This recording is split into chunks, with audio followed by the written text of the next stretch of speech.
Mesdames et messieurs, bonsoir. Bienvenue à tous et bonne année à tous et à toutes également. Au sommaire de cette édition de Samedi Sport, Cannes 2015, le Cameroun est-il un outsider dans son groupe? Ensuite, Ballon d'Or, Cristiano Ronaldo a été élu. Son sort suscite déjà des contestations. Quelles en sont les raisons? Et pour sortir de cette édition, on va s'intéresser à la polémique qui enfle au Barça avec le cas Lionel Messi. Voici pour vous, messieurs et dames, Samedi Sport.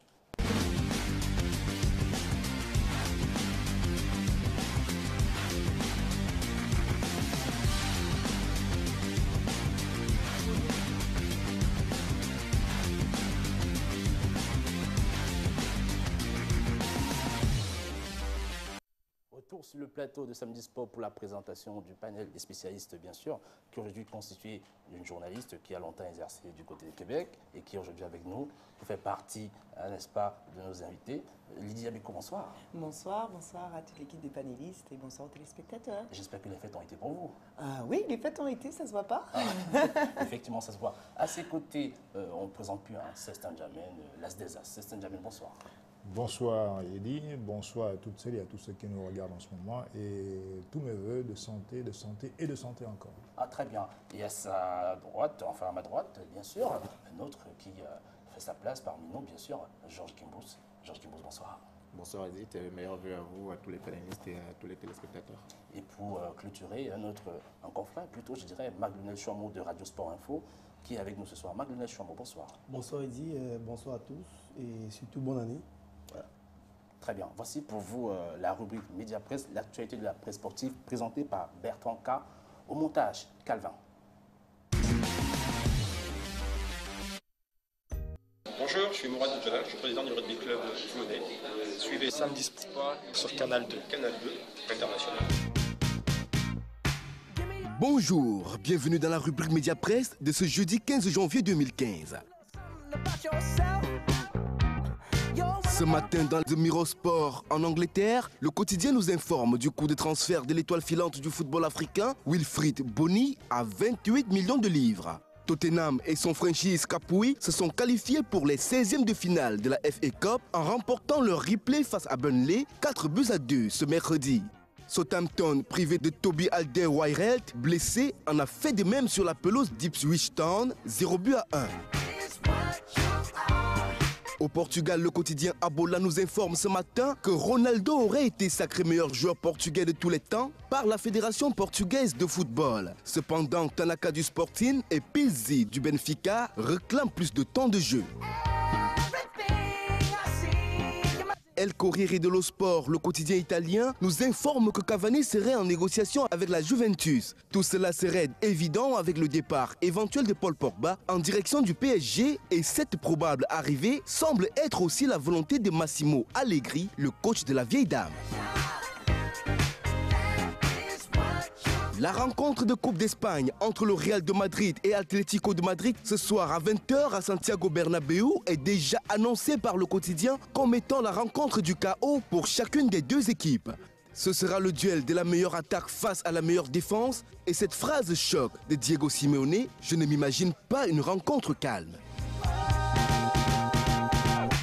Selon le quotidien AS, la meilleure équipe du monde, notamment le Real de Madrid, n'a de rival qu'un autre club de la même ville, soit Atlético de Madrid, et ce soir, ce sera la première finale de la saison.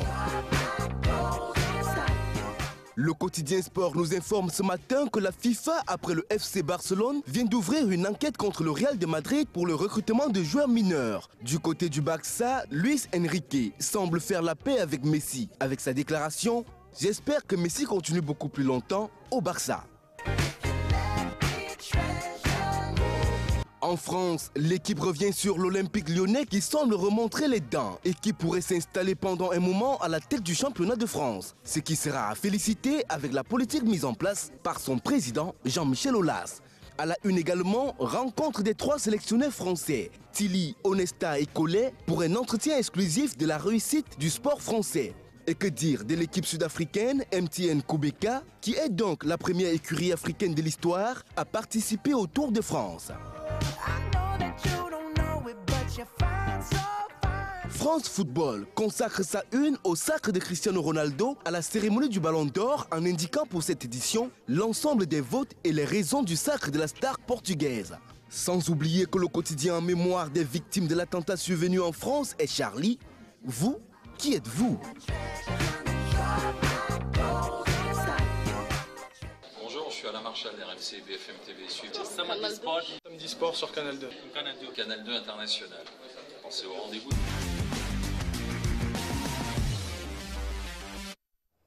À la réponse de Bertrand, à l'idée de savoir qui nous sommes, nous sommes citoyens du monde et sensibles à toutes les causes du nord au sud et de l'est à l'ouest. Alors on va entamer le Breaking News ce soir qui sera consacré, n'est-ce pas, à l'actualité de la semaine, bien sûr. Et pour évoquer cela, on va s'intéresser à une actu autour du PSG que vous allez voir en image, autour du président Nasser qui était du côté de Bastia le week-end dernier, avec une banderole qui n'est pas passée inaperçue, que vous allez d'ailleurs voir en image, sur lequel c'est marqué « Le Qatar finance le PSG et le terrorisme ». Alors, avec vous, Sébastien Djamel, justement, vous qui êtes Charlie, permettez-moi la transition, quelle est votre réaction par rapport à cela? Oui, je suis Charlie parce que je suis du côté des victimes toujours. Je pense qu'il faut défendre non pas les causes, mais les bonnes causes en général. Je crois qu'on a d'abord droit de s'exprimer que ce soit par la plume, par l'expression artistique. Je crois qu'il faut respecter cela. Et le fait d'écrire ou de dessiner ne doit pas être le motif d'un assassinat. Bon, maintenant, je crois que concernant Nasser, le PDG, le président du Paris Saint-Germain, il faut éviter les amalgames. C'est tout à fait normal que le club de foot soit financé, hein. Bon, maintenant, si son pays d'origine finance, entre guillemets, le terrorisme international, ça c'est une autre affaire qui n'a pas sa place dans le sport. Le sport doit rester le sport et tout amalgame me semble extrêmement pernicieux. Il faut arrêter à ce niveau-là. Très bien, vous, Sébastien Djamel. On va évoquer un autre sujet, toujours autour de ce Breaking News, avec le cas Federer qui, face à Milos Raonic, lors du tournoi de Brisbane, n'est-ce pas, a atteint sa 1000e victoire. Alors, c'est Georges Gimbos, Federer qui arrive à ce niveau. Franchement, c'est décidément un exploit impressionnant. On va voir l'image, bien sûr, Federer, lors de ce tournoi. Bien entendu, Federer, on le présente plus, c'est un excellent athlète. 1000 victoires, sachant qu'il a démarré sa carrière en 1998, il me semble, donc ça fait moins de 17 ans. 1000 victoires en moins de 17 ans, ça fait presque 60 victoires quand même pour chacune de ces années passées sur les courses. C'est tout simplement impressionnant. Et bon, il faut dire quand même qu'il n'est pas le premier joueur à réaliser un tel exploit, c'est le troisième dans l'histoire. Il y a eu, comment il s'appelait, il y a eu Ivan Lendl, Oui. et il y a eu Jimmy Connors, je crois, qui est le premier. Ensuite, il y a Ivan Lendl et maintenant il y a Federer. Bon, il y a de fortes chances, à mon avis, qu'il rattrape Lendl, mais avec Connors, ça va être un peu compliqué. Donc, il faut saluer cet exploit et c'est formidable. Très bien. Avec une autre actualité toujours autour d'une autre discipline sportive, notamment le handball. Rappelons-le, la Coupe du monde de handball se déroule du côté du Qatar, comme vous voyez en image, bien sûr. Avec vous, Lydie Abeko, nous avons certaines nations qui sont telles que la Suède, qui était vice-championne d'Europe, en compagnie de la France, championne d'Europe, et l'Espagne, championne du monde. Est-ce que pour cette compétition qui se déroule incessamment sous peu, vous avez ce sentiment qu'une fois de plus, on peut voir certaines nations comme l'Espagne être hyper présente, et pourquoi pas la France? Oui, je pense qu'en fait, en termes de handball, la France se présente comme quand même une valeur sûre. Et je pense également que l'Espagne, c'est-à-dire qu'il y a des sports comme le volleyball, comme le handball, ce sont en général les mêmes équipes qui gagnent. Donc je pense qu'on aura une formule qu'on a déjà vue. Rien de trop différent cette année-là. Justement, en parlant de la France, nous avons eu le capitaine justement de cette équipe, champion du monde, champion olympique, champion d'Europe, Jérôme Fernandez, qui à son arrivée du Qatar avec la sélection française nous a accordé un entretien exclusif pour cette édition de Samedi Sport sur les antennes de Canal 2. Je vous prie à suivre, je rappelle, monté par le génie de Canal 2 International, Joseph K. Jérôme Fernandez, capitaine de l'équipe de France, bienvenue dans cette édition de Samedi Sport. Bonsoir. Alors Jérôme, comment se passe la préparation avec l'équipe de France actuellement? Écoutez, ça se passe très bien. On a démarré le 26 décembre avec des joueurs qui ne coupent pas dans le même état de forme, puisque les championnats n'arrêtent pas au même moment. Mais en tout cas, là, sur l'ensemble de la préparation, on a un très très bon travail individuellement, sur la fonction physiquement. Et sur le premier de préparation, on s'est senti vraiment très fort comme équipe. Donc je pense qu'on est prêt pour commencer ce championnat du monde. Alors, Jérôme, on note le forfait de Yannick Dabalo. Comment ça va se passer avec le groupe éventuellement? Ça se passe bien parce que le forfait de Luc était prévisible dès le début. C'est pas une blessure qu'il a eu en cours de préparation. Même si on espérait qu'il soit du voyage, on s'était préparé à son absence. Et bon, on sait que ça sera forcément différent sans lui. Mais par le passé, l'équipe a été capable de gagner des titres avec des joueurs qui étaient absents et blessés. Donc, ce qui est important, c'est que l'équipe essaie d'être améliorée au championnat du monde et qu'elle se qualifie pour les prochains Jeux olympiques. Et Luc redonnera en flamme pour les prochaines élections. Très bien. On note également votre arrivée du côté du Qatar aujourd'hui. Au niveau de la température, comment ça se passe exactement? C'est très agréable. J'avais eu l'occasion de venir au mois d'août et au mois de novembre. Et c'est vrai que les températures étaient très chaudes. Là, par contre, c'est vrai que la nuit, il fait frais et la journée, c'est plutôt agréable, hein, puisqu'on est juste au-dessus des 20 degrés. Donc, c'est, je pense, des conditions idéales pour nous, pour le handball et puis pour se déplacer après pour l'entraînement. C'est vraiment parfait pour nous, quoi. Alors, le groupe de Claude Nesta, est-ce que vous sentez qu'il est capable de rivaliser avec la Suède, qui est vice-champion d'Europe, et éventuellement l'Espagne, championne du monde? Ça va être forcément très compliqué. Je pense qu'il y a plusieurs équipes qui peuvent prétendre au titre de champion du monde. Je pense qu'une équipe comme le Qatar aussi, sur ce terrain, va être capable de faire de belles choses et peut-être de se hisser dans les derniers carrés. Donc on va même sur le podium. Donc il va y avoir une bonne lutte pour arriver sur le podium de ce championnat du monde parce que tout le monde a aussi envie de se qualifier pour les Jeux olympiques et de rentrer dans les 7 premières places qui seront qualificatives pour un tournoi qualificatif olympique au mois d'avril 2016.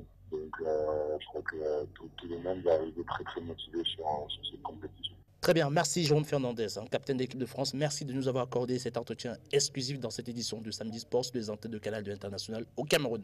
Merci à vous. Bonne soirée. Merci, au revoir. Oui, effectivement, c'était Jérôme Fernandez, capitaine de l'équipe de France, qui était sur cette édition de Samedi Sport sur les antennes de Canal 2. On remercie une fois de plus le dénommé Manolo pour la qualité du montage, bien sûr. On en profite pour évoluer autour de ce Breaking News avec notre actualité autour du cyclisme, avec l'écurie MTN Kubeka, que vous allez voir en image, qui dorénavant fera partie des équipes invitées pour la prochaine édition du Tour cyclisme, notamment Bretagne, Séché, Cofidis, Europcar et MTN Kubeka. Alors, je reviens avec vous, Georges Gimbous, autour de cette actualité. MTN Kubeka qui a eu le mérite, le privilège d'être invité. À votre avis, qu'est-ce que cela signifie pour cette écurie? Cela signifie tout simplement que le travail qu'ils accomplissent depuis quelques années est en train d'être récompensé. Il y a un de leurs membres qui a été champion du Tour de Turquie il y a quelques temps. Ils ont participé au Tour d'Espagne, ils ont participé à d'autres compétitions en Europe. Et c'est une très bonne chose pour le sport africain en général parce que certains sports sur notre continent sont un peu lésés et les jeunes qui les pratiquent se sentent un peu délaissés. Donc, par l'exemple de cette belle équipe, on espère que ça va susciter de nouvelles vocations. Là-dedans, il y a 20 membres, je crois, dont 11 Africains.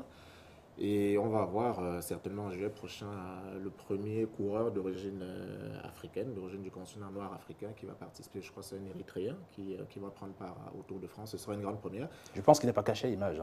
Voilà, donc je crois que c'est celui au centre avec... les cheveux un tout petit peu frisés, oui. Voilà, donc le Tour de France est déjà particulièrement suivi en Afrique et au Cameroun. Donc ça va être une occasion supplémentaire pour les téléspectateurs de suivre avec attention ce tour. Ce sera aussi une occasion de démontrer aux yeux du monde que cette discipline n'appartient pas qu'aux autres, bien sûr. Alors avec vous, Marc Chameau, Magdalene Chameau, notre actualité, cette fois-ci autour du football, avec un scénario assez rocambolesque, le dénommé Grégoire Kama, qui a vu son contrat être résilié, entre guillemets. Alors, que s'est-il passé exactement, Magdalene Chameau? On a tout simplement dit que la nouvelle d'abord de ce transfert du côté du Cameroun fait un tollé général parce que l'affaire de Albert Brossès, son décès est encore en suspens, puisqu'on ne connaît pas encore totalement les causes de sa mort, donc il n'y a pas encore la lumière au niveau de son affaire, que la JSK décide de nous arracher le co-meilleur buteur du championnat, on le rappelle, avec 16 buts. Et ça ne pourrait pas passer inaperçu parce que c'est quand même Gaël Kerouankama, même si le championnat camerounais n'est pas aussi valorisé que ça. Ça montre que la GSK s'est bien informée sur le joueur. Je rappelle que le contrat a été négocié bien avant la fin du championnat avec l'ancien directeur général de la Panthère qui est Nian Norbert autour du mois de juin, si je ne me trompe pas. Et puis en décembre, ça a été finalisé. Et vous connaissez tout le travail qu'il y a à la Panthère, tous ces problèmes de direction et tout ça entre Calvin Diapa et Nian Norbert. Donc c'est Nian Norbert qui a continué à faire la transaction, même étant hors de la direction de la Panthère. Est-ce que cela c'est admissible, selon vous, qu'un ex-président continue à mener des démarches au nom d'un club alors que c'est plus le normal? Je veux dire qu'officiellement, il avait encore les papiers avec lui. C'est ce qui est bizarre. C'est qu'au niveau de la JSK, on sait que c'est lui qui a représenté le joueur, c'est-à-dire qu'il a travaillé avec l'agent du joueur face à la JSK. Donc, c'est à lui qu'on fait confiance. Si vous voyez un bonhomme arriver, il vous dit c'est moi le nouveau dirigeant de la Panthère, vous tapez les sites d'information, vous ne voyez rien du tout. Au niveau de la FECA Foot, on a mis du temps à valider cette information-là. Donc, je veux juste dire que Gaël Kerouankama, quand même, arrivé à la JSK, moi, je pense que ce n'était pas une très bonne chose pour comment dire, la famille des Bossé également pour le Cameroun. Mais quand je me mets à la place du joueur, je trouve que le problème se situe au niveau de l'agent. Parce que c'est l'agent, il y a eu plusieurs offres quand même sur la table pour Gaël Kerouankama en France et en Algérie, pas seulement la JSK. Pourquoi avoir choisi la JSK? Je pense que la JSK a mis plus d'argent que les autres clubs parce qu'on veut redorer un tout petit peu le blason, essayer de se faire pardonner puisque par vous parlez de plusieurs offres qu'il y aurait eu, si ce contrat est résilié, il peut rebondir ailleurs. Oui, il peut rebondir, ce n'est pas une fatalité, mais le problème c'est qu'il y a quand même un choc parce que l'argent était déjà presque transféré petit à petit. Il faut maintenant rembourser et on n'est pas sûr que le joueur ait un transfert. Et il doit revenir au Cameroun, à la Panthère sportive Unité. Le championnat n'a pas encore commencé. La liste de la Panthère est déjà allée à la CAF, pour la Coupe de la CAF. La Panthère risque de jouer sans lui parce qu'on savait qu'il ne devait plus être là. Et Calvin Diapa, qui est le directeur, dit ne pas approuver la décision du conseil d'administration qui finalement a un tout petit peu pris en étau parce que le directeur était prêt à lâcher le joueur parce qu'il disait qu'au lieu de payer un joueur à 80 000 francs alors qu'il aura 8 millions de francs CFA, imaginez combien de zéros passe de 80 000 à 8 millions de francs CFA, on essaie de se mettre à la face du joueur. Je crois que c'est au niveau de l'agent qui aurait dû cibler un autre club parce qu'actuellement, ça chauffe à la JSK. Et je pense que la JSK essaye de se faire pardonner. Avant la réaction de Diabeko, juste te rappeler qu'effectivement, Grégoire Kama s'est vu remplacé par un autre Camerounais, le dénommé Raphaël Collé, que vous allez voir en image, qui a également signé il y a quelques jours du côté de la JSK Kabylie. On peut aussi rappeler que Jean-Guy Wallem est désormais le futur entraîneur de ce club. C'est le quatrième en un an. En très peu de temps, oui. Didier Abeko, la réaction de Didier Abeko. Je voulais juste dire que c'est surtout un tollé au niveau de l'éthique et qu'il y a un souci pour l'instant. Tant que l'affaire est bossée, je pense que M. Jamel Messoubran ne sera pas réglée et je pense qu'elle ne pourra pas être réglée parce qu'il y a quand même un précédent qui est très très difficile à oublier. Et pourquoi un Camerounais pour en remplacer un autre? Pourquoi la JSK Kabylie? Je pense Grégoire Nkama est quelqu'un qui a d'excellentes performances, on ne peut pas le nier, mais on a l'impression qu'il s'acharne à vouloir absolument prendre un Camerounais pour remplacer un autre, histoire peut-être de se faire pardonner l'impardonnable. Voilà. D'accord, très bien. Oui, Georges Guibou, ça rapidement. Bon, déjà, très rapidement, le pauvre Kama, compte tenu des problèmes qu'il y a au sein de l'administration de son équipe, quel que soit l'endroit où il aurait signé, il y aurait eu le même problème parce que son transfert international n'aurait pas été validé, donc le problème aurait été exactement le même. Maintenant, pour ce qui est de l'éthique sportive, je suis désolé, c'est ça la dure loi du sport. Les gens décèdent, la JS Kabylie n'a pas été suspendue, n'a pas été condamnée par un quelconque tribunal. Donc on ne peut pas reprocher à un joueur de vouloir continuer sa carrière dans un club qui le sollicite. Je ne vois personnellement pas de problème d'éthique et ce d'autant plus qu'il multiplie quand même son salaire par 100, le pauvre. Ceci étant dit, c'est un domaine, je vous en prie. On va évoluer sur un autre sujet autour de ce breaking news. Oh, vous avez tout le temps de rebondir, je pense. Ce sujet précis, parce qu'en vérité, vous avez les bonnes techniques. Vous avez les bonnes techniques. Vous avez les bonnes techniques pour le faire. Et permettez-moi justement de vous tendre la perche pour juste, non, je ne vous censure pas, loin de moi. Alors juste autour de cette actualité concernant Joseph-Antoine Bell, qu'on va voir en image, qui a été désigné pour faire partie des membres du comité d'organisation de la CAN 2019 au Cameroun. Alors, la question qu'on se pose, l'analyse qu'on a envie de faire, c'est de se dire qu'on l'a longtemps suivi entre guillemets, dans tous les coups pour l'Africa Foot, etc. Est-ce qu'on n'a pas l'impression que le système en place est en train de lui dire, bah, écoute, toi on te place là, et on espère que tu ne la ramènes plus? Bon, le Cameroun, on dit souvent c'est le Cameroun. Je crois qu'aujourd'hui, Bell a eu des prétentions pour ce qui concerne la candidature pour l'Africa Foot. Je pense qu'il avait déjà fait en 98, mais ça a mal tourné pour des raisons qu'on sait. Et aujourd'hui, il a vraiment de vraies ambitions pour essayer de briguer la tête de l'Africa Foot au Cameroun.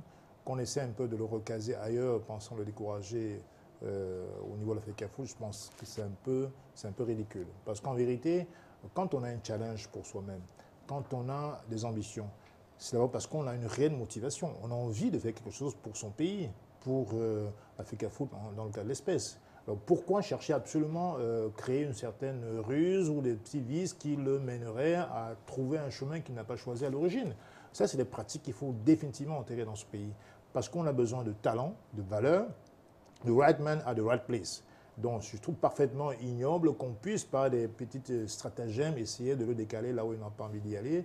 Et je crois qu'aujourd'hui, Bell a toutes les qualités, je le pense vraiment, profondément, pour en plus, diriger... sachant que ça ne vous arrive pas souvent.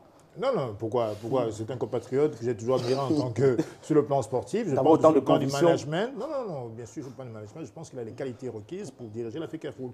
Je pense que Ben nous sera d'une très grande utilité.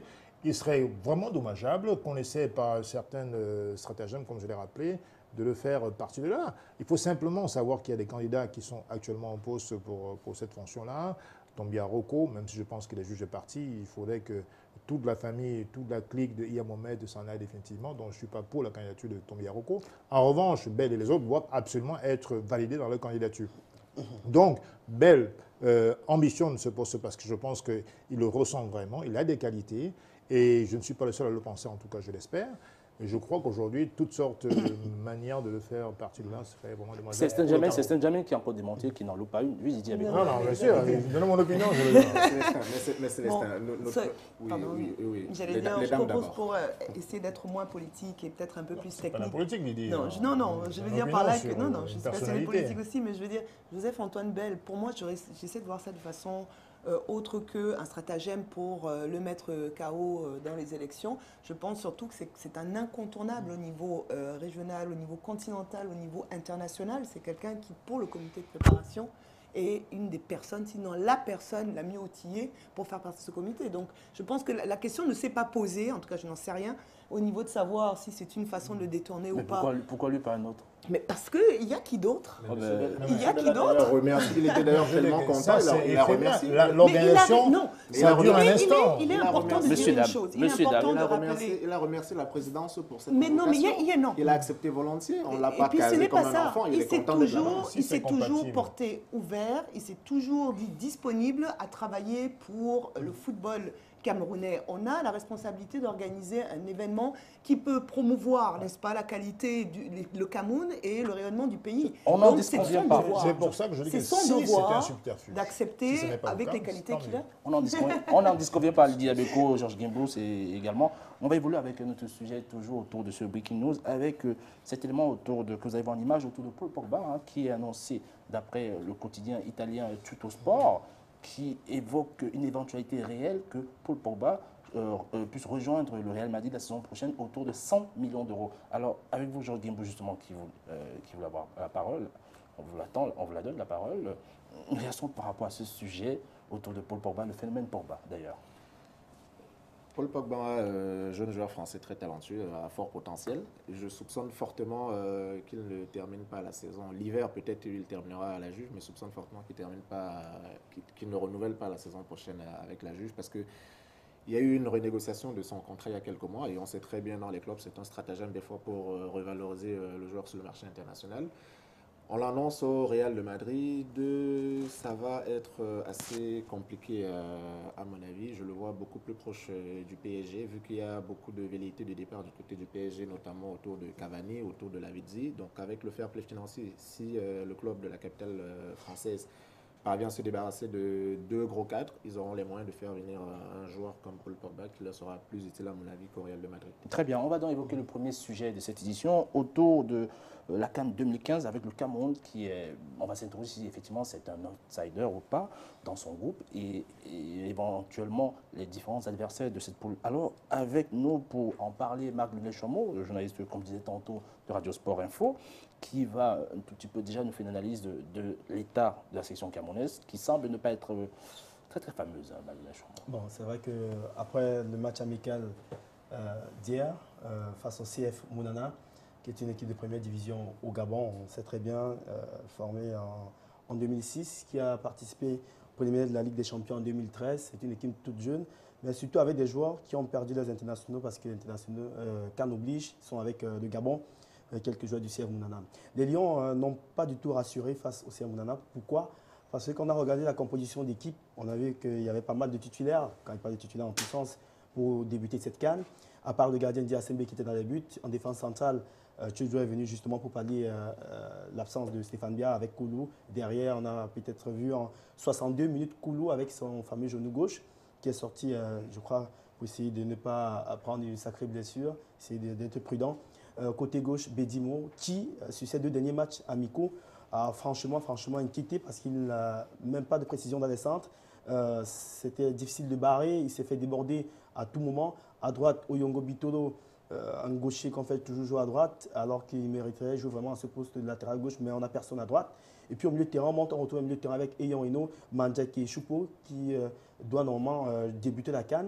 Donc on se pose des questions parce qu'il y avait trop de déchets au niveau du milieu de terrain. Et puis sur les couloirs, le coach doit faire son choix. Entre Moukandjo et Clinton Dié qui depuis 4 matchs est la tête en dessous. Moukandjo également qui manque de repères, désordonné tactique hors pair. Et puis sur l'autre côté, Sali qui a disputé tous les derniers matchs des Lions, c'est-à-dire depuis qu'il est rentré comme titulaire sur les 2 derniers matchs de qualification, il a disputé tous les matchs amicaux. Ils sont 2 à l'avoir fait, Bedimo et lui, lors de cette préparation. Donc je pense que Sali Ega va débuter cette CAN. Et puis en pointe, il y a un véritable casse-tête. Après la prestation de Franck Etoundi qui face à la RDC, le petit frère de Stéphane Mbia. Voilà, justement, et on pensait que c'est parce qu'il a un lien de familiarité avec Stéphane Mbia qu'il est dans cette sélection, que non. Parce que c'est le 2e meilleur attaquant des Lions en termes de statistiques en championnat, toute compétition confondue. Il a 10 buts. Avec ce match amical également. Justement, en parlant de Franck Etoundi, on va revenir sur son aîné, Stéphane Mbia, la situation des blessés qu'on voit en image, justement, Stéphane Mbia. Pour faire un point avec vous sur ces blessés, l'infirmerie au niveau de la tanière, qu'en est-il exactement? Bon, au niveau de l'infirmerie, c'est vrai que Stéphane Mbia, on a aperçu sur le banc de touche, pas en tenue de match. Il a repris l'entraînement avec le groupe, donc on sait qu'il est suspendu pour le premier match, donc ça devrait le faire pour le 2e match. Mais Nicolas Nkoulou, c'est là la grosse interrogation, parce que s'il n'est pas apte pour le premier match, et je doute fort qu'il soit titulaire, parce que j'ai vu l'état dans lequel il est sorti, il avait la peine à aller au duel, et il boitait légèrement. On peut craindre le pays, parce que Tchedjou, qui est revenu, on a l'impression qu'il ne veut pas trop jouer, on a l'impression qu'il ne se sent pas encore en phase avec le groupe, parce qu'il n'a pas participé à la période de qualification avec cette équipe des Lions. Donc, on va associer qui derrière? Bagnac, le jeune Bagnac, qui a joué quand même un match et demi. Qui joue avec la réserve de Barcelone. C'est vrai qu'avec la réserve de Barcelone, il joue, il a près de 1180 minutes de temps. Qui a le mérite de jouer tout de même. C'est pas le cas de tout le monde. Non, il joue. C'est pas le cas de tout le monde. Je ne refuse pas, même si c'est en Liga Adelante, c'est le mérite quand même de jouer. Soit c'est Guillota, soit c'est Raoul Loé. Donc finalement, on se demande quelle paire centrale on a. Et Dieu sait que dans une équipe nationale, lorsqu'on a une bonne défense centrale, là-bas, c'est d'abord la défense centrale et un bon gardien. Voilà. Justement, Marc, je reste encore, je me permets aussi avec Georges Guimbou sur ce sujet, bien sûr, sur un cas qui me semble assez un peu curieux. Alors, c'est le jeune gardien Fabrice Ondoa qu'on a vu qui a véritablement des qualités. On a tous observé, on le sait tous d'ailleurs, qu'au sein de son club, en Ligue Adelante, notamment en réserve du FC Barcelone, il n'est pas titulaire, il n'a pas joué un seul match toute cette saison. Ouais. Mais, néanmoins, en équipe nationale, il est titulaire. Cependant, mettons de côté le Kakamini, dont on sait qu'on a écarté, il n'y a pas de souci. Au sein du même club, à Barcelone, il y a un autre Camerounais dont on sait qu'il est meilleur que lui. Déjà, au sein du club, on le dit, les médias le disent, et au Cameroun, ceux qui les ont encadrés le disent et le pensent. D'ailleurs, la preuve en est que, ayant que 18 ans, le dénommé Onana, qu'on voit en image, il a récemment signé du côté de l'agence d'Amsterdam, mais, c'est-à-dire que, concernant le Cameroun, on n'évoque même pas son cas. Qu'est-ce qui se passe? C'est quoi cette analyse? Est-ce que c'est une analyse typiquement camerounaise parce qu'on l'a tout vu par ailleurs? Que se passe, Mac Chombo? Je crois que le petit tour que Volker Fink avait fait du côté du centre technique d'Odza, de la FECAFoot, lors de la préparation des juniors, pendant les périodes de qualification, il avait vu Ondoa jouer. Je crois qu'il a été marqué par Ondoa. Et la situation avec Onana et Ondoa, elle est différente parce que c'est 2 garçons qui ne jouent pas dans la même catégorie, il faut le préciser. Oui. Ondoa joue avec Barcelone B, la réserve, et puis Onana joue un cran en dessous. Ouais. Il a 18 ans, Ondoa a 19 ans. Donc, ce n'est pas la même catégorie. Et en termes de talent, Onana est plus talentueux et même compétent parce qu'il joue avec sa génération. Et son contrat à l'Ajax, ça même. Lui, il peut signer à l'Ajax. Et je pense qu'on va bientôt trouver un club parce qu'avec les prestations qu'il fait quand même avec la NAT, ouais. je crois que ça l'a beaucoup aidé quand même d'enchaîner les matchs avec la NAT.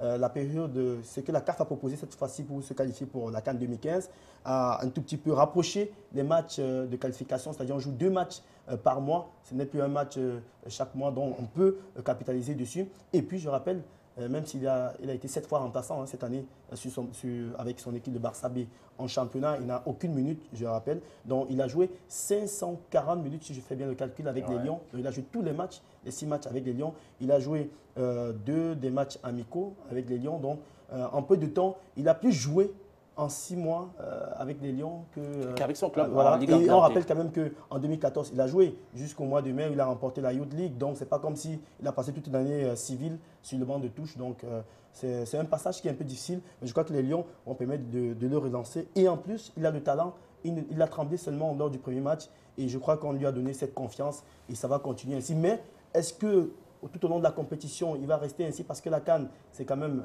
une autre compétition. Est-ce qu'il va pouvoir combler les attentes qu'on a mis en lui? Donc, nul ne conteste son talent, Nick Chomou. C'était juste la curiosité de ce cas. Alors, on évolue avec une autre section, hein, parce qu'on va aussi s'intéresser aux adversaires, notamment du Cameroun, avec la section malienne qu'on va voir en images.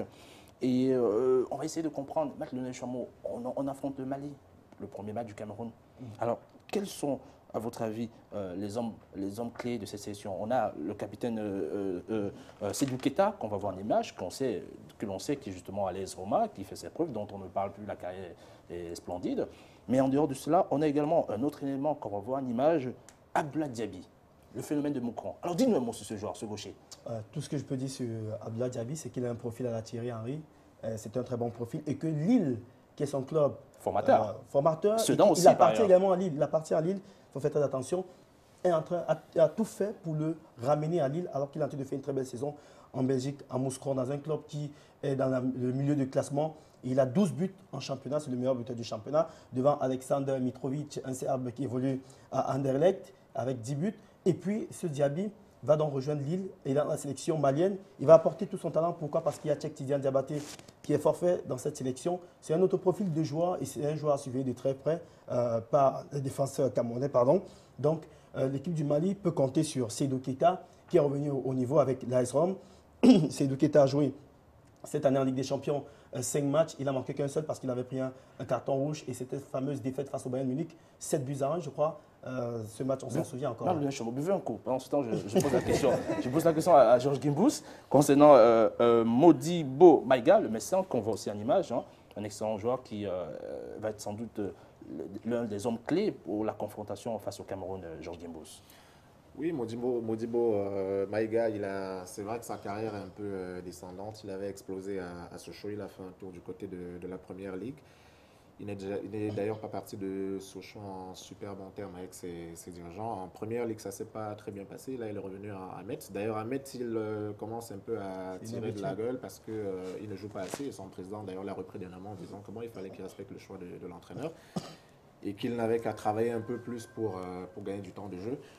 Maintenant, avec tout le respect que j'ai pour ces équipes, écoutez, on va pas quand même venir nous faire trembler avec des Diaby, des Maïga qui n'arrivent même pas à s'imposer à Metz et tout. Je pense que on aurait pu penser la même chose avec le club gabonais qui nous a... Non, écoutez, moi je dis... Enfin, c'est mon point de vue, j'en sais trop rien. Hein. D'accord, les matchs de préparation, c'est des matchs de mise en place tactique. Ah, okay, quand on fait jouer 23 joueurs, c'est pas pour gagner un match, c'est pour essayer des compositions, essayer c'est pour les faire transpirer. Et bien sûr, il faut les maintenir en forme, il faut les garder dans le rythme des matchs. Et bien sûr, il faut éviter de les blesser. D'accord. Très important. On va évoluer avec le cas Henri Casper Zak, à l'idée d'essayer de comprendre.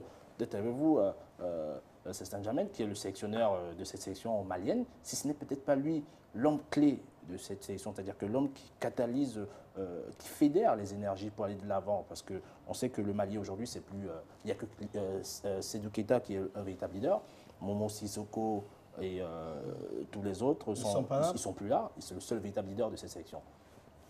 Oui, c'est vrai qu'on a évoqué tout à l'heure Seydou Keita, c'est vrai, mais je pense que le football, avec tout le respect qu'on a pour les talents individuels, n'est pas un sport individuel, c'est un sport d'équipe.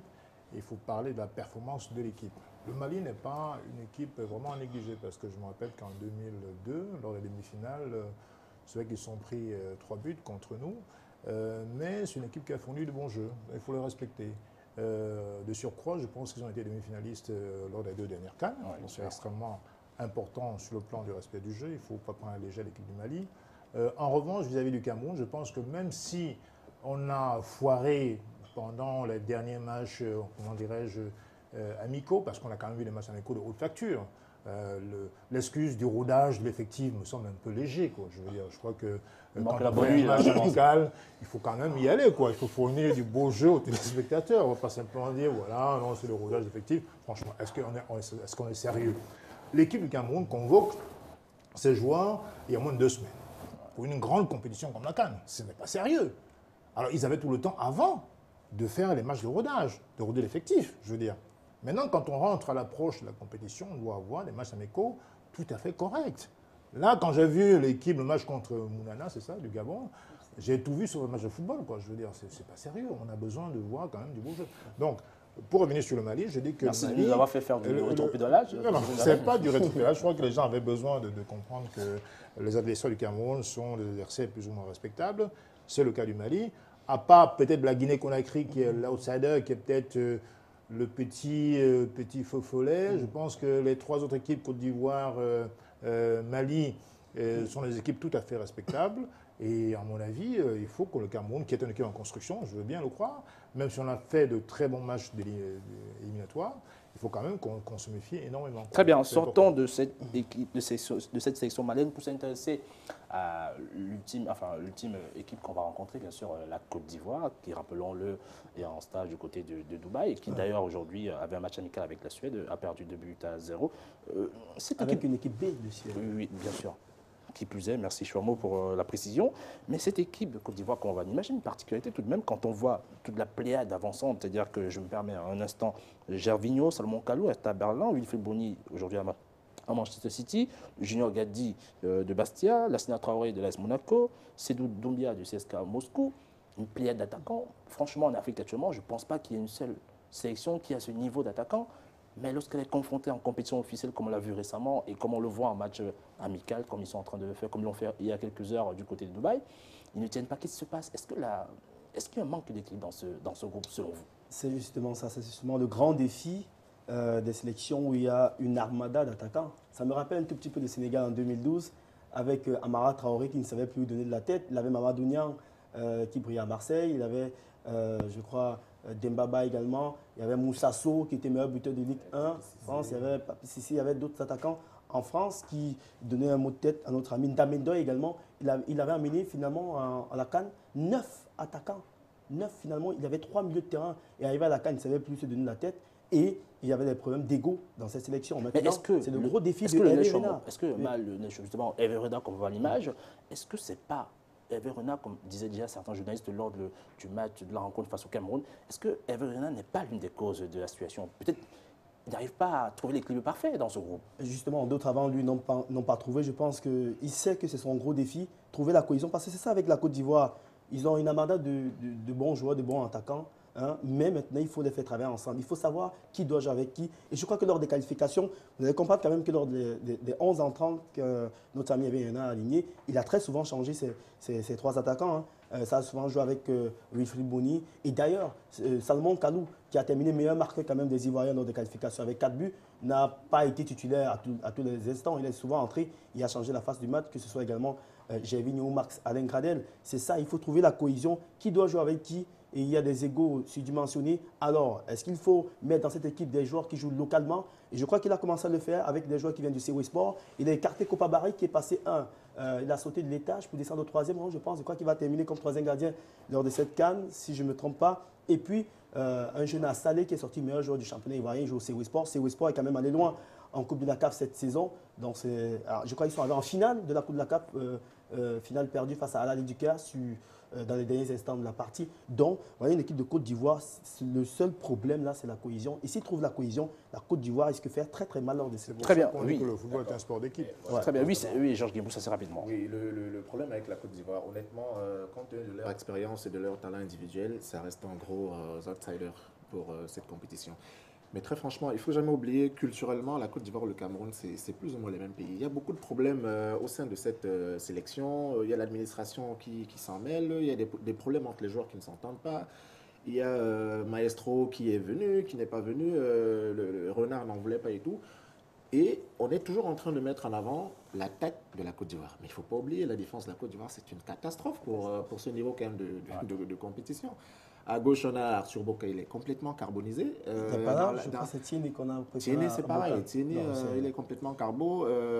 L'axe central, c'est une catastrophe. Ils ont tout essayé à l'axe central et ça ne donne rien. Effectivement, avec ce souci de la Côte d'Ivoire, on va s'intéresser à la Guinée équatoriale, à la Guinée-Conakry, autant pour moi, qui est un de nos adversaires pour cette compétition. Il y avait un joueur en particulier qui, lorsque je l'évoque, c'est avec beaucoup d'émotion, que vous allez voir en image, Ibrahima Traoré, qui en a été un ami, un ex-coéquipier du côté... Parce que vous avez 12 ans du côté de Levallois, et qui aujourd'hui est capitaine de la sélection guinéenne, qui d'ailleurs allait intervenir dans une des dernières éditions de Samedi Sport. Concernant ce joueur, Ibrahima Traoré, justement, avec vous, Marc-Lionel Chouambo, je veux juste te dire quelle est sa valeur aujourd'hui?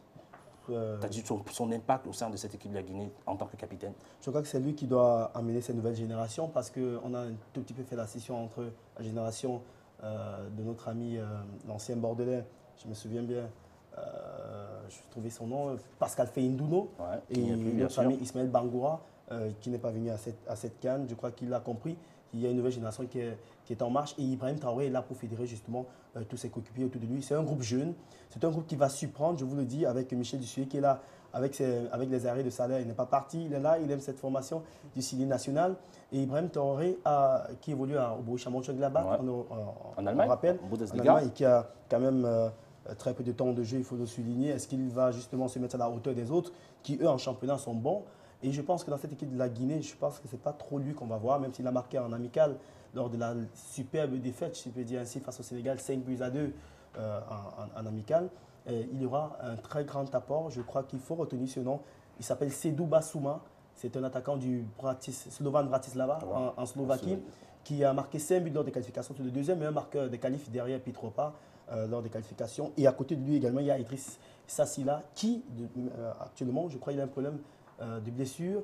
Et on ne sait pas si on va l'amener finalement ou pas, parce que c'est un trio offensif qui va faire sûrement très mal, équipe lors des qualifications, a fait très mal parce que tous les trois ont marqué. Marc, dans cette sélection guinéenne, il y a deux joueurs, enfin, il y a un joueur aussi, le frère Pogba, qui fait Florentin, qui fait partie de la future ossature de cette équipe. J'ai une question piège pour vous, Marc-Lionel Chouambo. Êtes-vous prêt à la répondre? Sûr. Très bien. Regardez en image. Lequel des deux est Florentin Pogba? Florentin Pogba, c'est celui qui est à gauche de l'écran. Voilà. C'est celui qui est à gauche de l'écran. Pogba est derrière, et puis l'autre... Mathias. C'est Mathias. Ouais. Sur ce, je vous invite, messieurs, dames, à suivre le Zapnet de la semaine.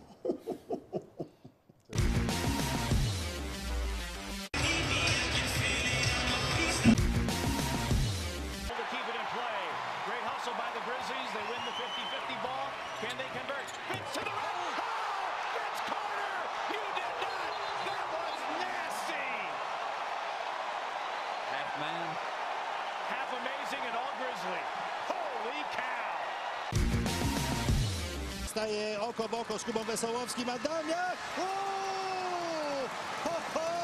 Proszę sobie oglądać tego karnego długo i ciekaw jestem, czy tak na bieżąco są Państwo w stanie zobaczyć, jak strzelił Adamiak, jak ta piłka do bramki wpadła. Co ten facet to będzie hit zrobił? internetu. Co on zrobił?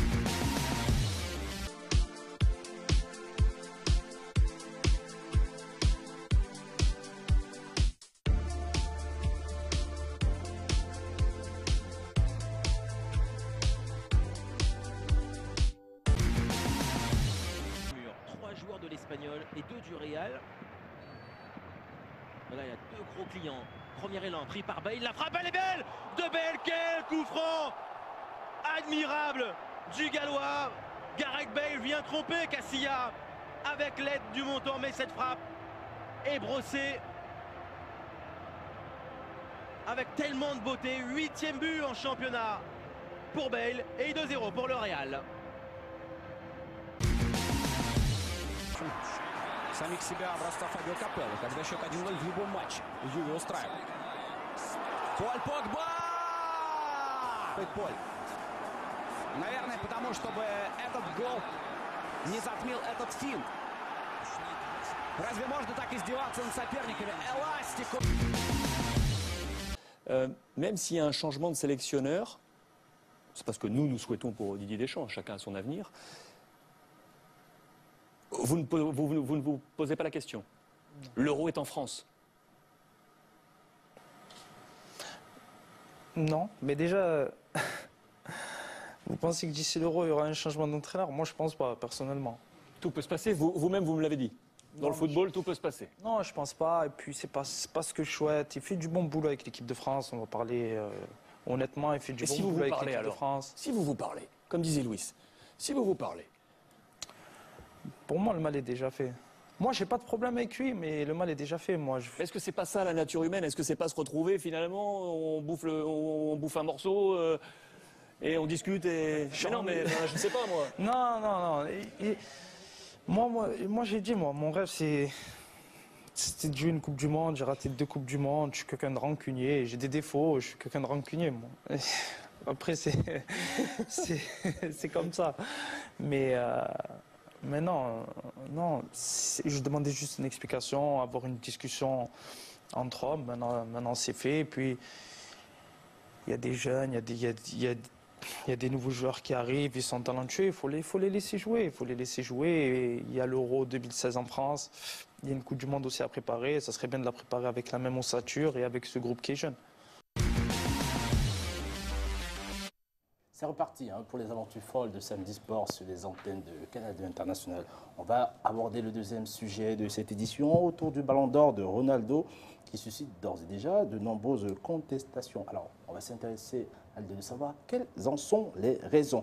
Avant d'ailleurs d'aborder ce sujet, juste ces petits documents à l'image, parce que pour la première fois au Cameroun, en tout cas dans cette zone de l'Afrique, un média local a été accrédité pour cet événement.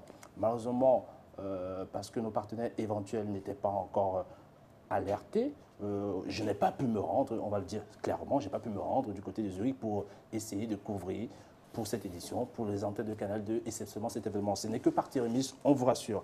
On évolue donc assez rapidement avec cet autre élément concernant la conférence de presse qui s'est tenue justement lundi dernier, il était 3 heures de l'après-midi, en compagnie de Cristiano Ronaldo, Messi, que vous voyez, et Manuel Neuer, avec cette phrase choc de Cristiano Ronaldo, que vous allez voir à l'image. Ce serait vraiment intéressant de jouer avec ces deux-là.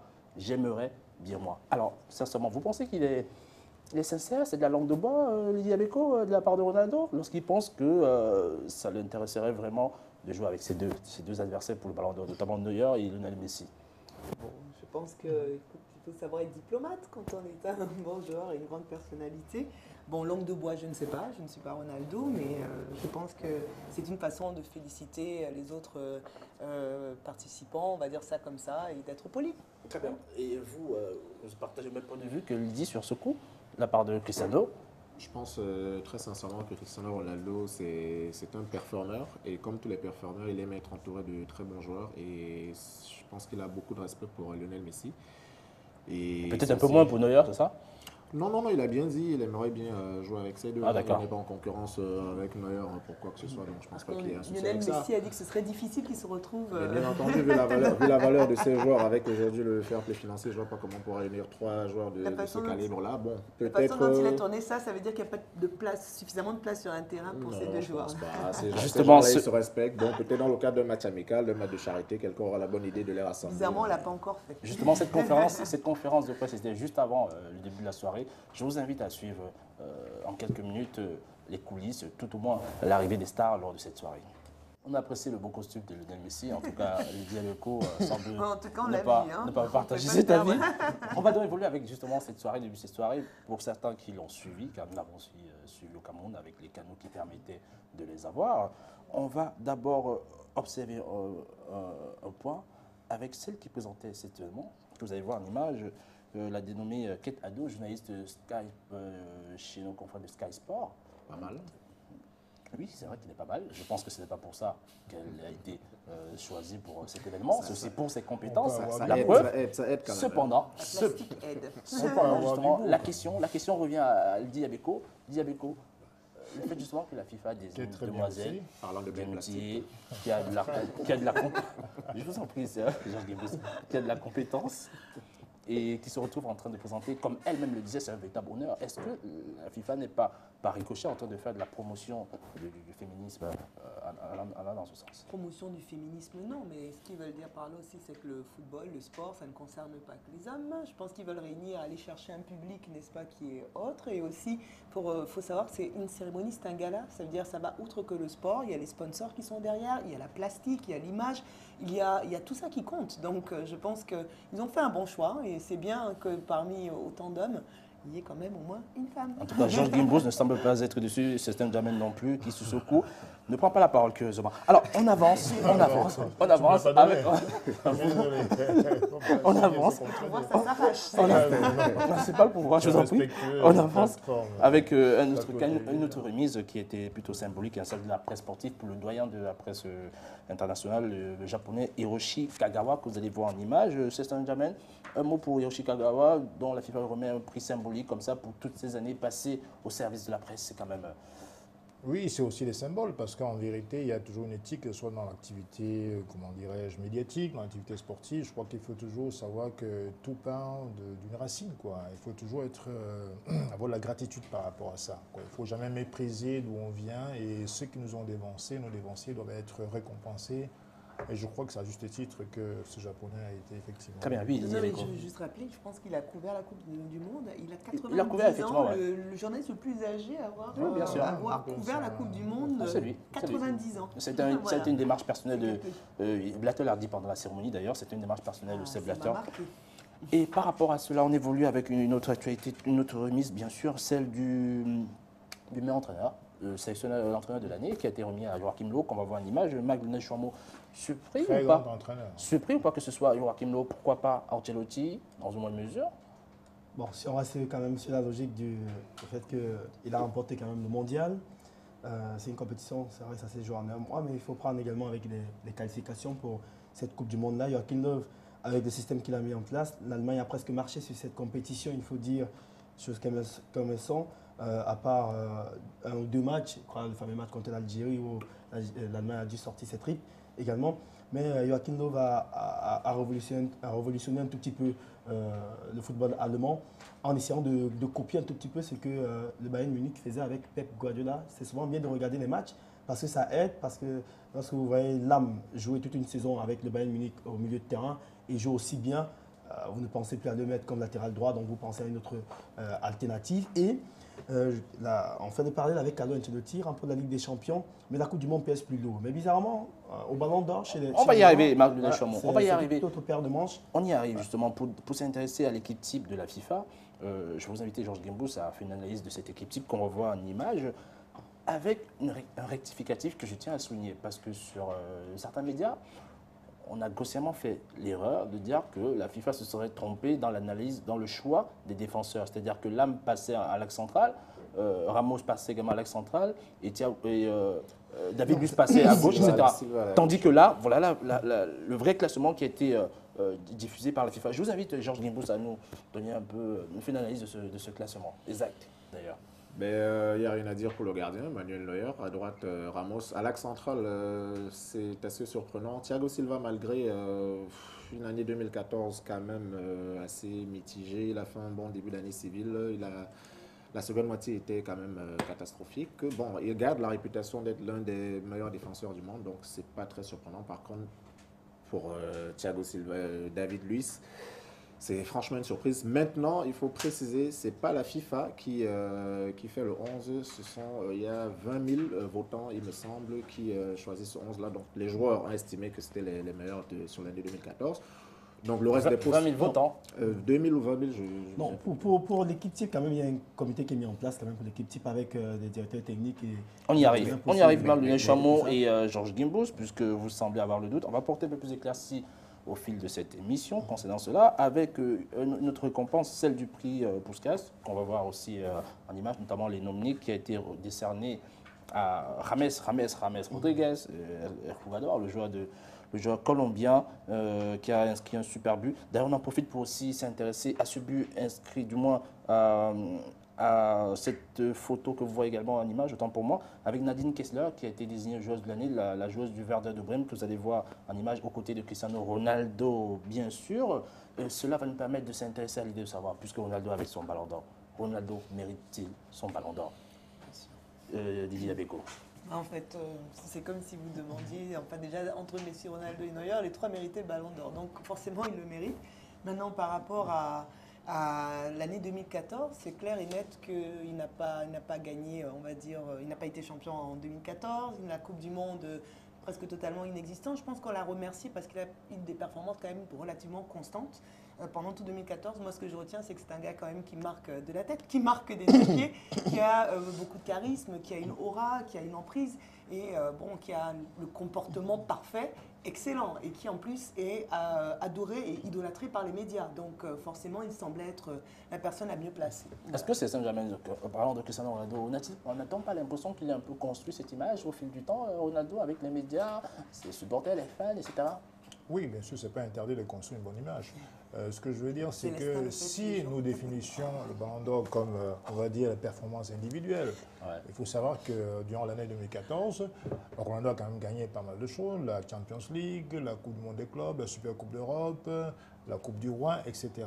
Donc vraiment, si on l'a défini comme les performances individuelles, il est évident qu'à ce niveau-là, Messi était un cran en dessous. D'ailleurs, quand on voit les points, Ronaldo 37,5 points, Messi 15,5 points. Donc ça veut quand même dire que Ronaldo, dans le choix des entraîneurs, des capitaines et des sélectionneurs, et des journalistes, je veux dire, il a quand même un cran en dessus pour l'année 2014. Donc maintenant, c'est vrai qu'au niveau du palmarès, Messi reste le plus capé, le plus titré, on va dire. Néanmoins, pour l'année 2014, Ronaldo mérite très largement. Et je rappelle d'ailleurs qu'il rentre dans le club très fermé des triples ballons d'or, parce que c'est quand même pas donné à tout le monde. Il y a que Cruyff et Van Basten et Platini à l'époque qui avaient décroché. Très bien, c'est Saint-Germain. Ceci va nous permettre d'avancer pour s'intéresser, n'est-ce pas, à cet élément de nos confrères de RMC, notamment pour vous expliquer exactement le mode d'attribution du ballon d'or. Je vous invite plutôt à suivre.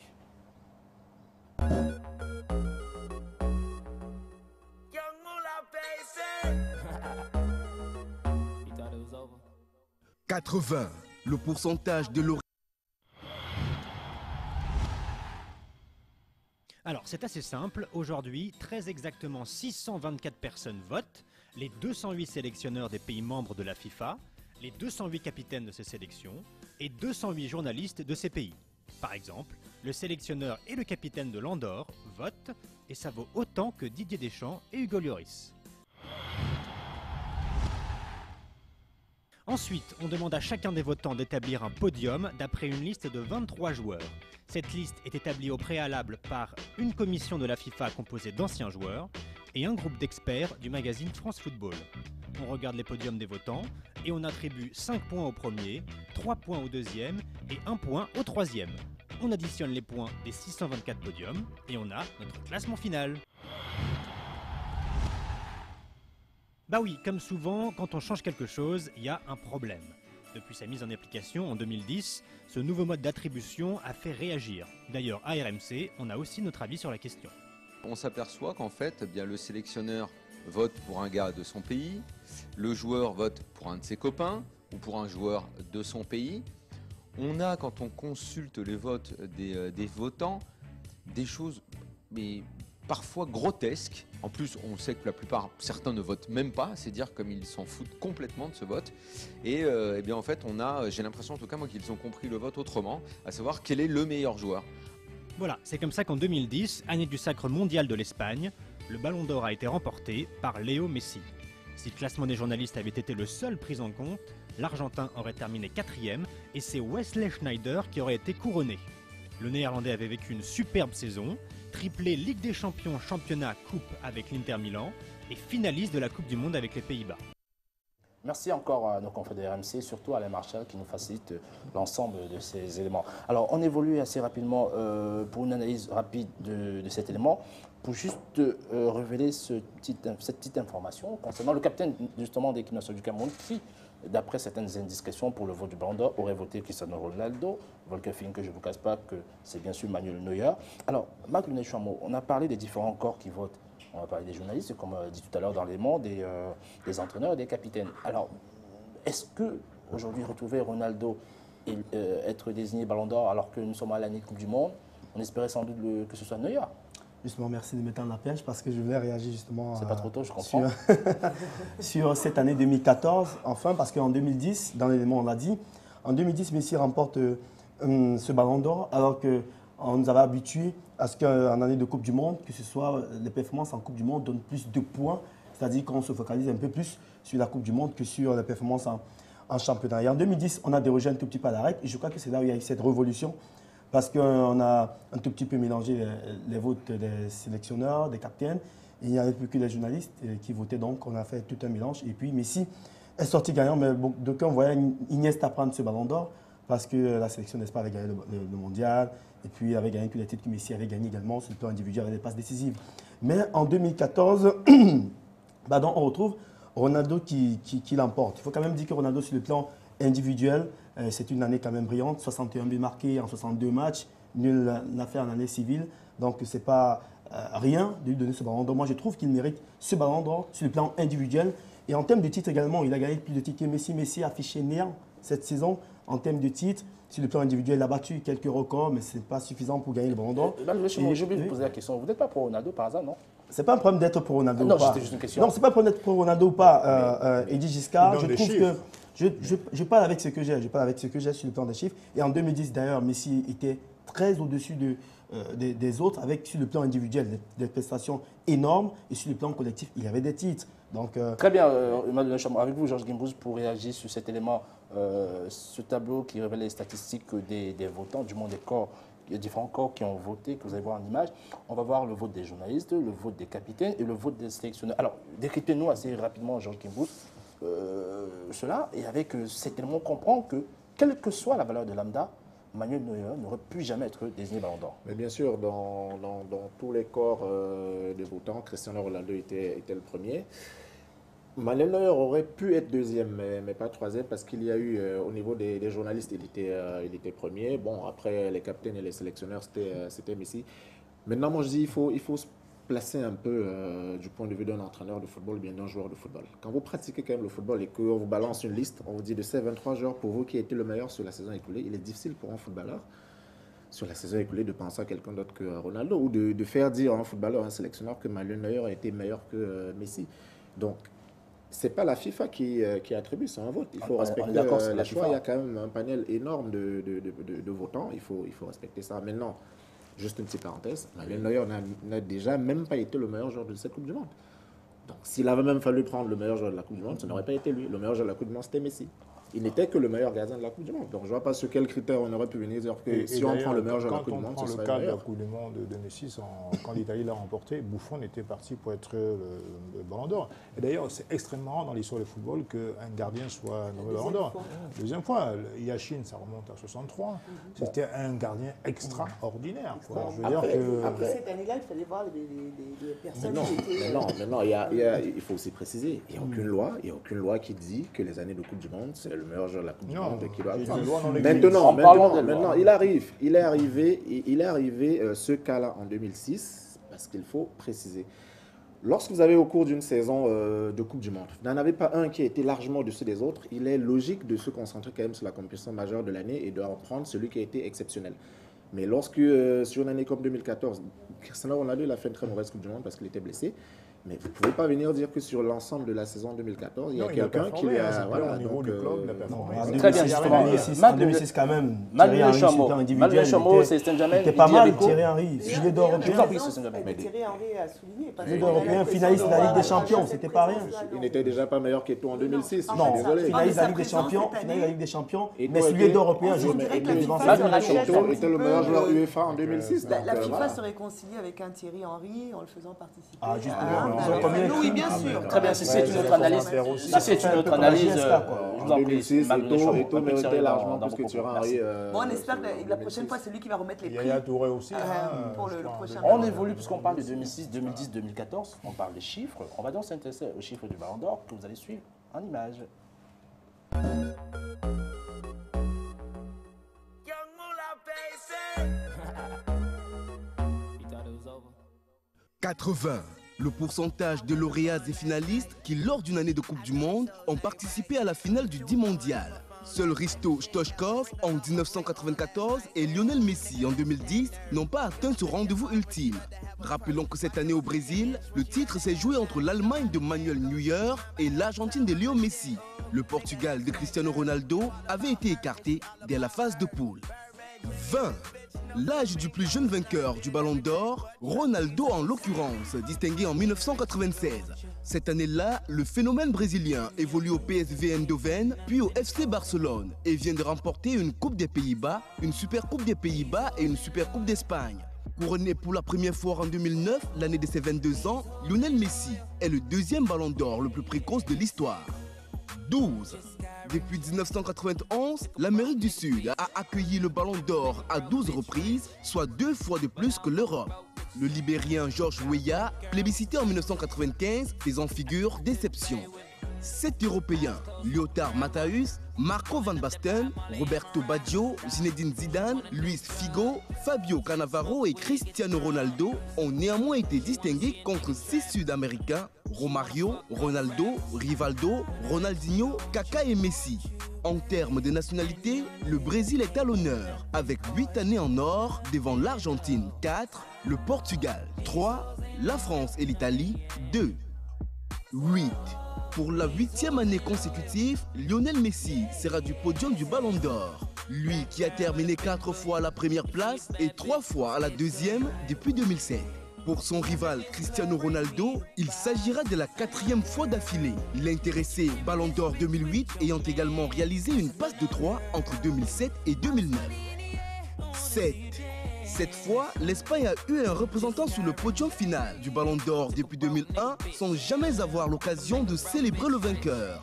Xavi notamment a échoué à 3 reprises sur la 3e marche du podium, André Iniesta 2 fois, Fernando Torres et Raúl ayant également vécu pareille désillusion. L'Angleterre aussi a eu son lot de déconvenus avec Alan Shearer, David Beckham, Frank Lampard et Steven Gerrard parmi les grands déçus, même si Michael Owen a pu triompher en 2001. 5. Ils sont 5 maudits à avoir terminé plus d'une fois à la 2e place. C'est Léo Messi et Cristiano Ronaldo qui ont chacun connu cette position de premier dauphin à 3 reprises, ont eu leur lot de consolation. Hristo Stoichkov, David Beckham et Thierry Henry n'ont pas eu cette chance. Le Bulgare s'est incliné devant Marco Van Basten en 1992 et Romario 2 ans plus tard. L'Anglais a été coiffé au poteau par Rivaldo et Luis Figo en 1999 et 2001. Et le néo-français est resté dans l'ombre de Zinedine Zidane et Ronaldinho en 2003 et 2004. 0. Aucun gardien de but n'a jamais été élu meilleur joueur de l'année FIFA. Manuel Neuer peut faire figure d'exception, lui qui sera assurément le 2e portier à finir sur le podium après Oliver Kahn, autre joueur du Bayern en 2002. Les défenseurs eux aussi sont rares dans la course aux honneurs.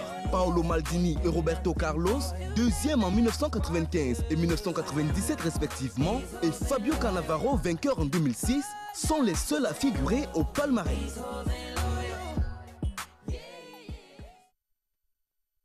Retour sur le plateau de Samedi Sport. On rappelle juste que l'élément avait été monté par Luc Thierry et été présenté par Bertrand K. Alors on évolue assez rapidement avec toute autre information, avec ce que vous verrez en image autour d'El Mundo Deportivo, qui a titré au lendemain de cette soirée, de cette nuit, avec notamment ce qu'ils ont considéré comme étant los secretos de la noche, notamment les secrets de cette soirée, avec cet élément que vous allez avoir en image, j'espère en tout cas. Concernant quelques petites infos, notamment sur l'arrivée, du moins le couac entre le président Florentino et Di Maria, qui se sont croisés dans les couloirs de cette soirée et qui n'avaient décidément pas envie de se serrer la main, tellement l'ambiance était houleuse au vu du départ assez compliqué. Je rappelle que vous avez vu en image cet élément, bien sûr, autour de Di Maria et Florentino Pérez. Oui, en effet, il y a eu un petit... Bon, vous savez, les journaux, des fois, amplifient un peu les événements. Di Maria n'a pas été satisfait de son traitement au Real parce que il réclamait quelquefois des augmentations, il avait du mal à les recevoir. Donc se voir pousser vers la porte et voir arriver Bell et que le Real ait mis autant d'argent, malgré que lui, Di Maria, s'était démené pour la conquête du trophée européen la saison dernière, la Champions League. Donc après, en coulisses, on ne peut pas savoir comment s'est passée la séparation entre Di Maria et le Real de Madrid. Donc ils ont certainement des petits différends. Mais en gentleman, Florentino, c'est un grand seigneur. Di Maria, c'est quand même un joueur professionnel d'un certain niveau. Je ne pense pas que c'est une brouille aussi grave que ça. Mais bon, les journaux sont toujours assez friands de petits événements, de petites anecdotes. Voilà. Bien sûr, très bien. On va donc introduire le prochain sujet de cette édition. Avant cela, ce petit message de sensibilisation.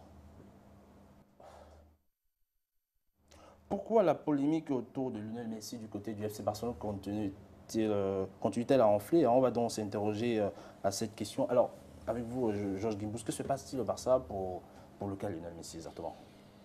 Selon les dernières déclarations de l'entraîneur du Barça, Luis Enrique, et Lionel Messi lui-même, il n'y aurait pas de problème. S'il y avait un problème, ils auraient fait la paix. Mais certainement, il y a eu des petites tensions. Messi, on l'a vu sur le banc, ça arrive assez rarement. On l'a vu sur le banc, il n'a pas apprécié. Le lendemain, il n'est pas venu à l'entraînement, il a prétendu une gastro. Et comme le disait le grand Xabi lui-même, généralement dans le football, la gastro, c'est souvent un bon prétexte pour ne pas venir à l'entraînement.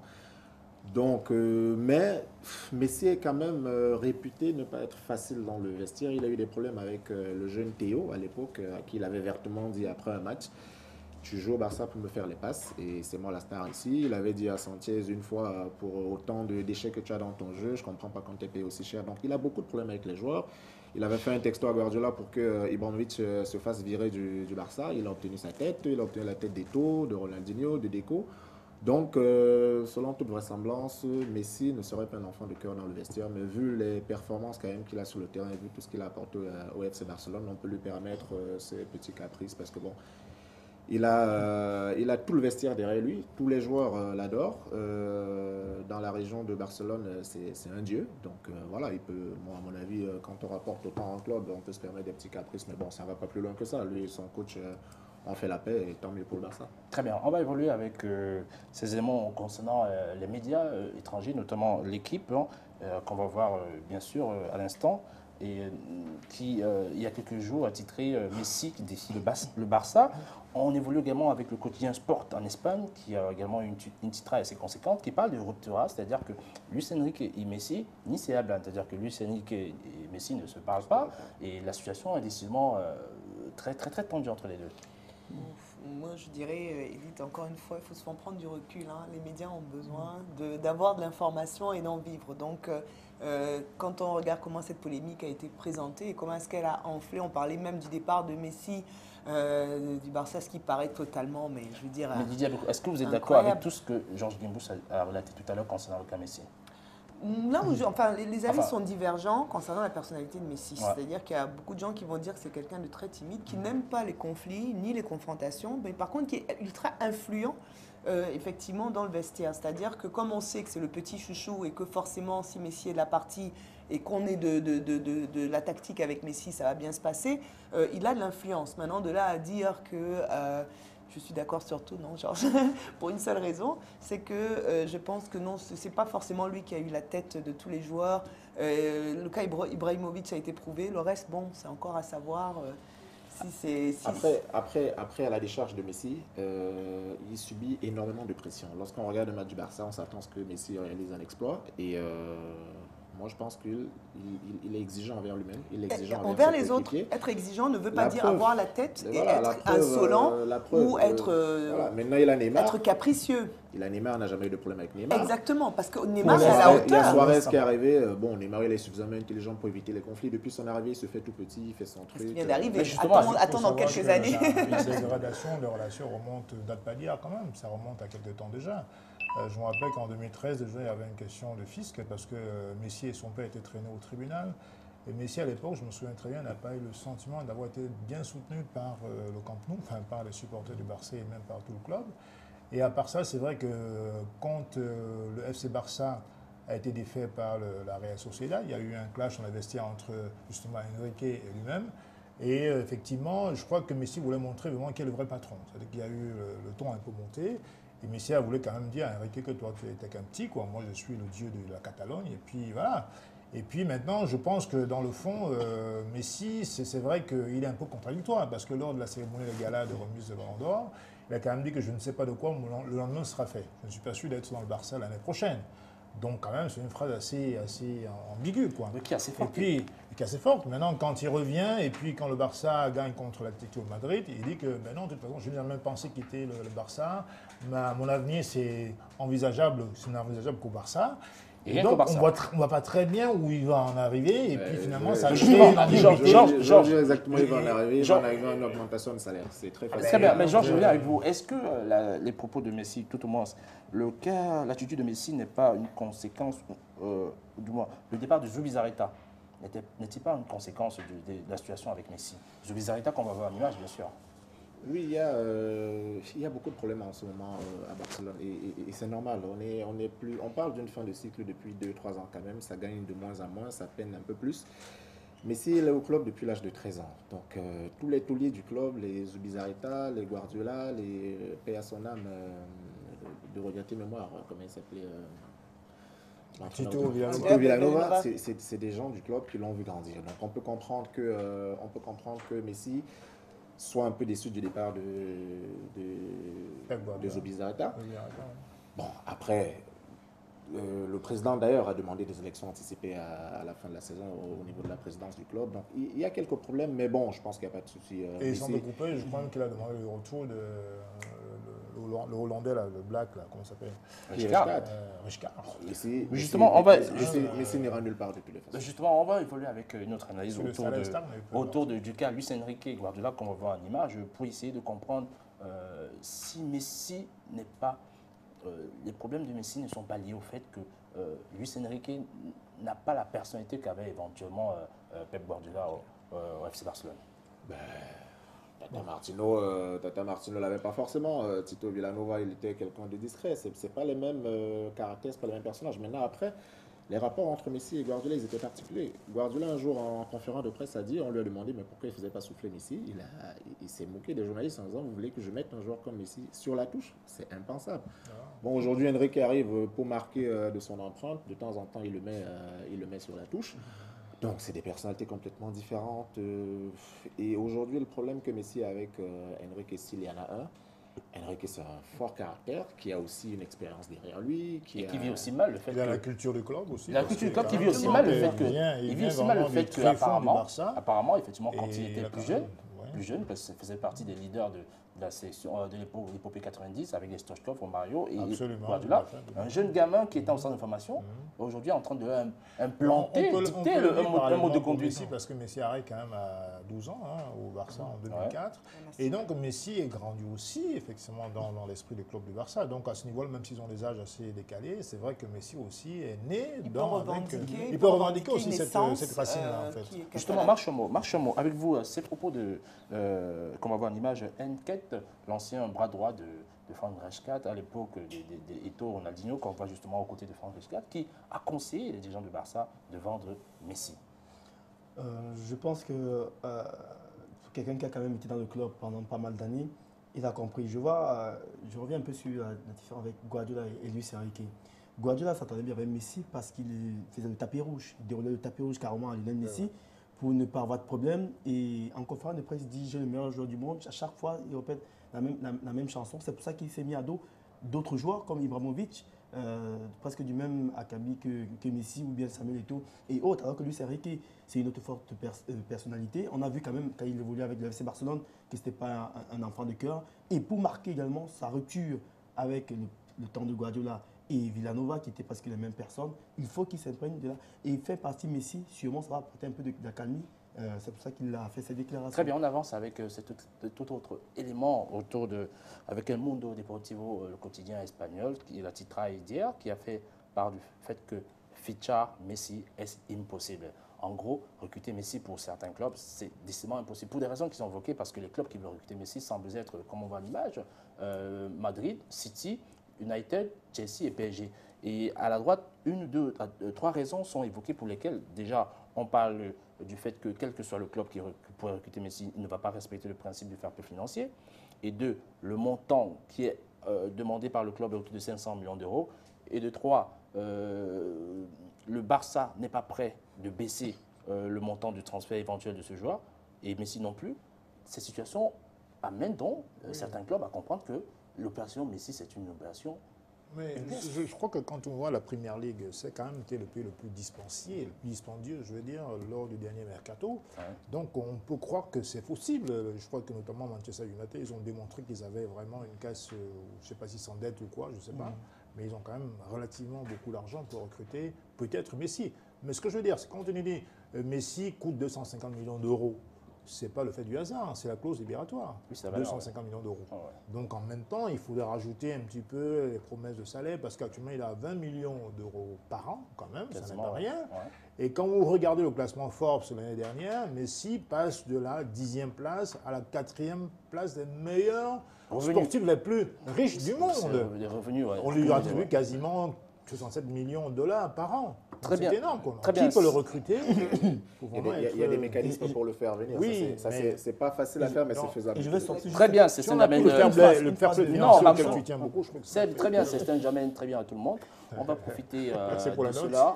Il n'y a pas de quoi, je ne manquerai pas de m'envoyer. Si vous avez un compte bancaire, faites un virement. Alors, très bien pour la situation. On va en profiter, n'est-ce pas, pour adresser ce message de condoléances à un confrère décédé la semaine dernière, qui a été récemment enterré du côté de son village. Je vous invite plutôt, messieurs, dames. Je voulais encore adresser ce message de remerciement à Noé Massouci, qui n'est plus parmi nous et qui m'a longtemps soutenu, même dans des situations les plus difficiles. Je l'ai connu, la personne, dans ces moments les plus sincères. Ça, j'ai le mérite de le reconnaître. Et c'est pour ça que je suis vraiment frustré par le fait qu'il ne soit plus parmi nous. Sachez que nous, en tout cas, ça nous a dit sport. Et si vous, ça vous dit sport, retrouvez-nous pour les prochaines aventures de Samedi Sport.